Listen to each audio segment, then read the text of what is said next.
Hey there everybody, my name is OTHMARIUS and welcome to my channel, which is dedicated to close-up and parlor card magic.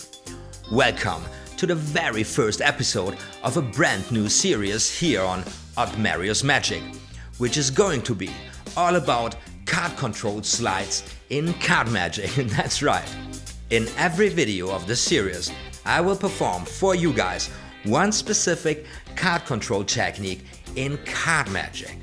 And to make this even more worth your time, I will talk at the end of every video about this specific technique, trying to give you some personal insights and thoughts on the move.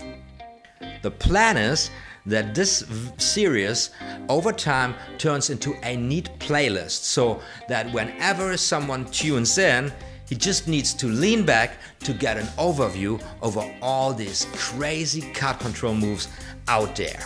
Sounds great? I think so. Let's dig right into it.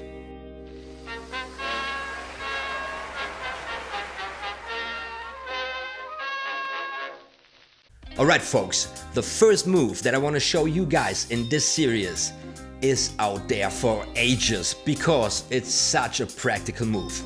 Let me show you how this looks like. First of all, we need to pretend to have a spectator select a card out of the deck, since that is what we do in card magic so many times. And we do this with the classic in-hand spread, and let's say the spectator goes for the Jack of Hearts. Why not? If the spectator wants the Jack of Hearts, he shall play along with the Jack of Hearts, right? We leave the Jack where we found him, and then we proceed with our pattern, with the process of, getting it done neat and well. And so beautiful, you are going to be ready before you know it, because the dirty work is already done.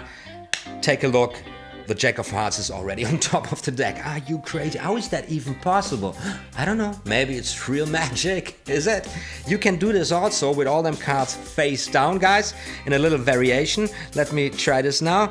Take a look, we got the 4 of clubs. We leave the 4 of clubs right there in the center of the pack, and then we go on with our pattern, proceeding in the process of, getting the crowd totally crazy. And yet again, hiding in plain sight, we pull off the move, bringing the target card, the 4 of clubs, right there on top of the deck. Wow! And that is called the Herrmann Pass, also known as the invisible turnover pass.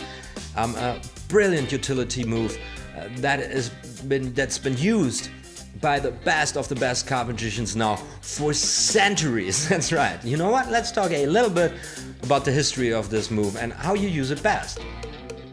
Alright, now let's read from an old notebook of mine back when I was a student. This is from history class in card magic. This move seems to go back to a guy called Johann Nepomuk Hofzinser, who used to be a big shot in conjuring and sleight of hand around the 1850s. That's right. However, it was early published 1897 in the book New Era Card Tricks by August Roterberg, where it appears as the Herrmann Pass in reference to another big name in card magic, Alexander Herrmann. So this move should actually be called the Hofzinser Pass, but nobody seems to care for centuries now. So what about we name this baby from now on the OTHMARIUS Pass? Sounds great to me.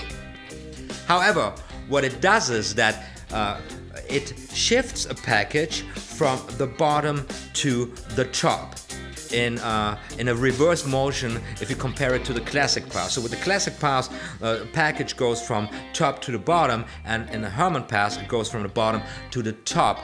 And it's also covered within the motion of turning the deck around, which makes it invisible from a wide angle range. And that's why it's also known as the invisible turnover pass. And as such, it's taught in the book Expert Card Technique by Hugot and Prouet, I believe, published in 1947.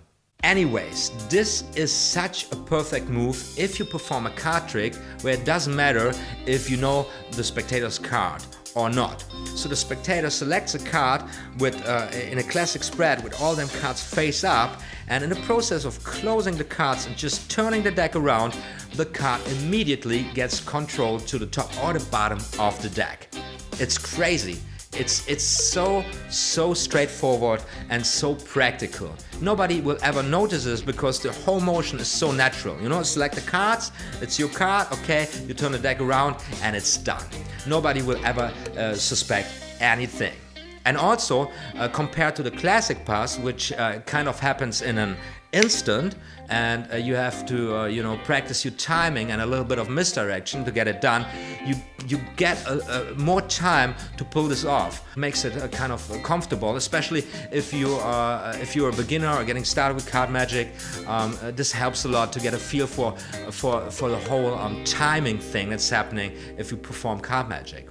However, before you get started with this one, you should have a basic idea of the whole concept of card controlling card magic, and I want to recommend my playlist, No Limits of Control. Check this out. There's preparatory stuff going on that you will need for all of the moves that I'm going to show you in this series. Now, as soon as available, the next video will also appear in the last 30 or 20 seconds of this video. I hope you enjoyed watching this, guys. Give it a like and tune in for the next episode. Ah yeah, and be sure, more magical stuff is going to be uploaded very soon.